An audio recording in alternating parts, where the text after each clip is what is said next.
everyone. Welcome back. My name is Letitia Griffin and I'm a certified credit counselor. I am here to talk to you today as well as a consumer advocate. So I'm here to talk to you about any types of problems that you may be having with your debt, your finances, anything like that. You've got problems with your credit report, feel free to give us a call. If you've got problems with collection agencies, dealing with any types of legal problems relating to your debt, feel free to give us a call. And you can reach us at 312-738-1060 for the next probably about 25 minutes or so. So just feel free to reach out using that number. Now, if you don't have time or you're shy about going on the air, no problem. Got a resource for you at Family Credit, 800-994-3328. Feel free. You've got counselors on standby to talk to you if you're not able to come on the air. Also, I want you to look at their website, familycredit.org. Great resource for you to find the information that you need and chat directly with a counselor. And as we're here to answer questions, looks like we've got our first call. Hi, welcome to the show. Oh, hello. I just have a question. A collection agency is calling me all the time and saying that I have to pay them, but they're not on my credit report and they've never sent me anything. Do you think that I should still have to pay that? You should be really, really careful with that. Because the collection agency is calling you and you've never heard from them, you need to have them validate the debt that they are calling in regards to. So what that means is they need to prove to you that you actually do owe that debt. And if they can't do it, then what happens is they either need to stop calling you or leave you alone. And the counselors at Family Credit can help you with that. Feel free to reach out at 800-994-3328 because you have the power as a consumer to make the harassment stop. Now, while we talk about that, I just want you to watch out and be careful of those people that are calling around, because what could also be happening is that you could be the victim of identity theft, and it could be some sort of fraud or just someone trying to make you a victim of identity theft actually contacting you. So I want you to make sure that you stay safe, which is why it's important to have them validate that debt for you. The way for them to do that is to send you something in writing. And as the holidays are upon us, it's very, very important for you to be extra careful about your finances and make sure that you are not giving people your information. So you want to have them validate that debt in writing and take extra precautions. Like I said, holiday season, people are out there trying to do what they can to find your credit card numbers, your social security numbers. They want to open up accounts in your name. So we'll talk about that a little bit on how to safeguard yourself for the holidays. Looks like we've got another caller. Hi, welcome to the show. Hello. I was wondering if a 590 credit score was too low for a credit card. Ooh. Now, a lot of people don't know what to do as far as getting in credit cards, and it really just depends on each bank what you can get a credit card for with that score.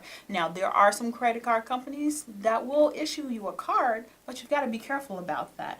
A lot of the credit card companies want you to start with a score of at least about 620 or higher in order to get that credit card. So if you've got something lower, then chances are if you are approved for a credit card, it will be at a higher interest rate or there will be a lot of fees involved. And you want to be careful about that because sometimes they have those types of starter cards where they will say, we'll give you a credit limit of $300 because your credit score is low. We'll give you the card, but your credit limit is $300, but we need for you to pay an annual fee of $150. That just leaves $150 as the available balance, right? Not a lot you can do with that. Then they may say, but you've also got an another monthly fee that we need to charge you, maybe $8 a month. So you want to be careful about what you're getting yourselves into. Pay attention to the interest rate as well. If you are looking for a starter card and you want to know where to go as far as you've tried that, a lot of times you may get turned down if your score is low and you want to continue to work on rebuilding. It's always a great idea to look at a secured card, and there are a lot of resources out there for you to get a secure card. One great place for you to start with is bankrate.com. So I do want you to go there, check that out. They've got a calculator which will help you actually pick out the right type of card for you. So look at that and see what you can do with that. Now, if you're still looking for a secure card, you can't find one based off of what you see there. You can also talk to your banking or financial institution and see if they have a secured card for you as well. That's another great resource. And most of the banks, they do have secured cards. Some of them may have a few restrictions, like if you file bankruptcy, they may not give it to you. But then there are others there that will offer you that. So it's always best to go to your bank and see if they have any credit rebuilding products. Secure Cards one, but then there may be others as well. And if you need some other help with choosing a credit card, always contact a counselor at Family Credit at 800-994-3328. Best place for you to go for that. And the counselors are there to help you and assist you with that. Now, we were talking about safeguarding yourself for the holidays too. So that's a topic that a lot of people are having some problems with, and I've noticed that in the area that some people are even worried about going outside and doing some shopping and looking at their purchases as well. First place you want to start with safeguarding yourself is in your own home. Make sure that you are putting up your information, that you don't have statements lying around, that you don't have your personal information lying around as well. Because what happens is you never know who you're letting into your house, especially during the holidays. A guest can bring over someone that's uninvited, and you never know the character of the person. You probably never even met them, so you do not want to put yourself into that type of situation where you have to leave your information out and someone takes it, and now you don't know why you become the victim of identity theft. First place, safeguard your house. Make sure that you take care of yourself. Also, make sure that you know what your valuables are, where they are, and take an inventory of them.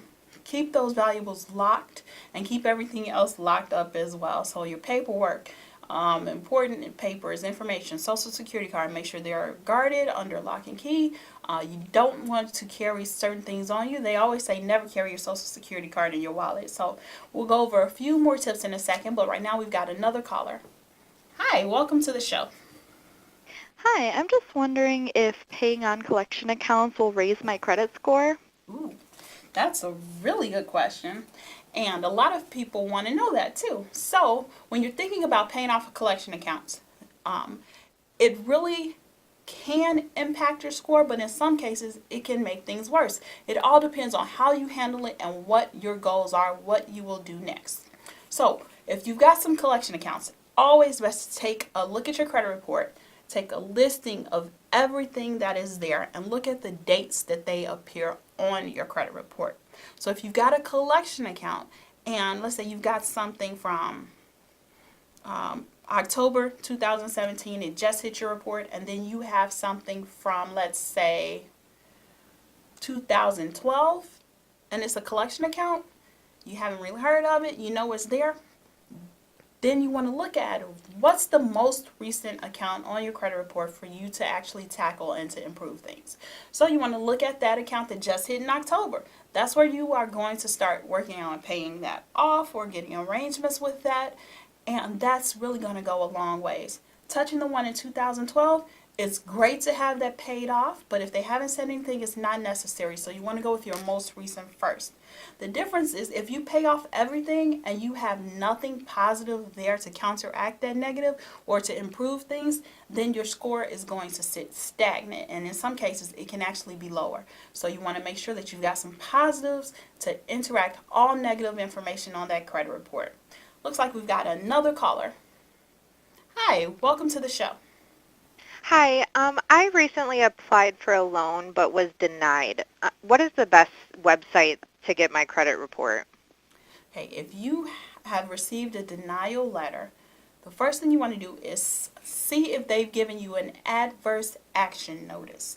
Now, on that notice, it will give you the reasons that you were denied.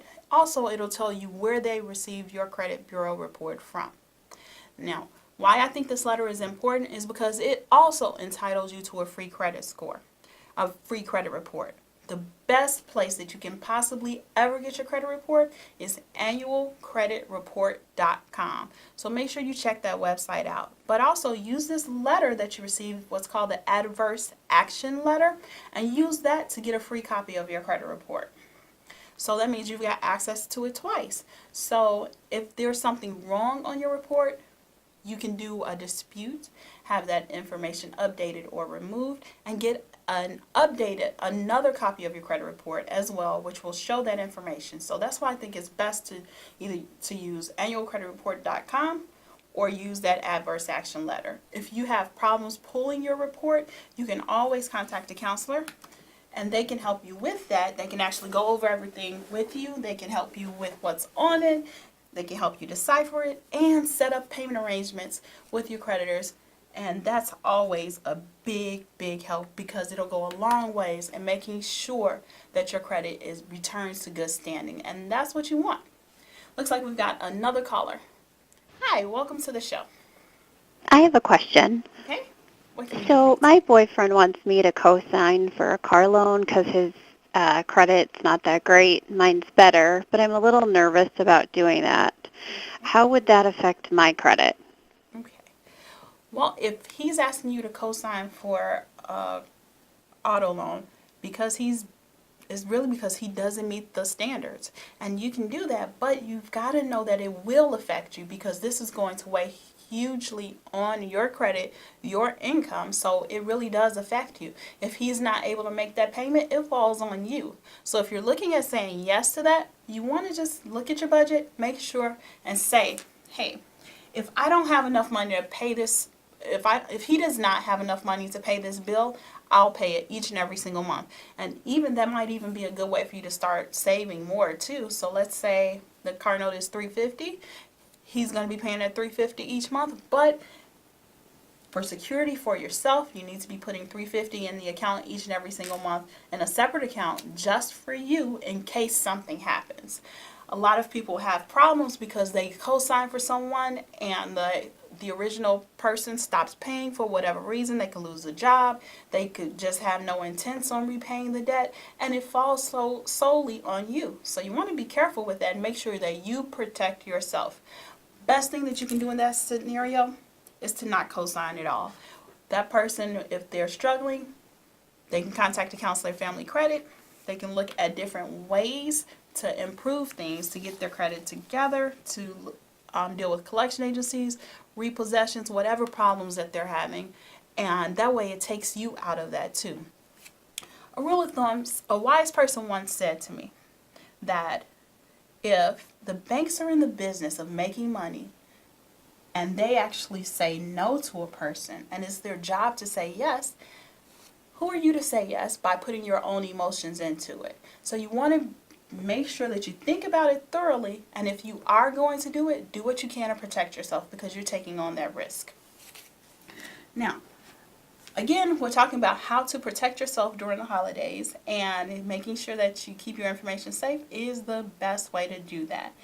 We'll continue with that in a few seconds, but right now we've got another caller. Hi, welcome to the show. Hello. How can I stop a garnishment? And when you're dealing with a garnishment, not so easy to stop because with the garnishments, they go through the court system. And so a garnishment is really a garnishment, like I said, if it goes through the court system, you've received a summons to appear in court, it's gone through on your credit report, and it's in the public records section. And if that's happened and you get a court date and you do not go to court, then the judge will most likely grant a judgment or a lien against you until you are able, just until you're able to pay it. And essentially what that says is that if you ever want to do anything regarding credit, regarding your finances, that judgment needs to be paid. So what people do, or what businesses do, is that they go to your employer and have them take it from your wages. There's a couple of ways to get that stopped. But the first is to have it go back in front of a judge, which is not an easy thing to do because you actually have to file motions and be able to submit something to him. I can't really give you legal advice, but I can direct you to an entity that can help.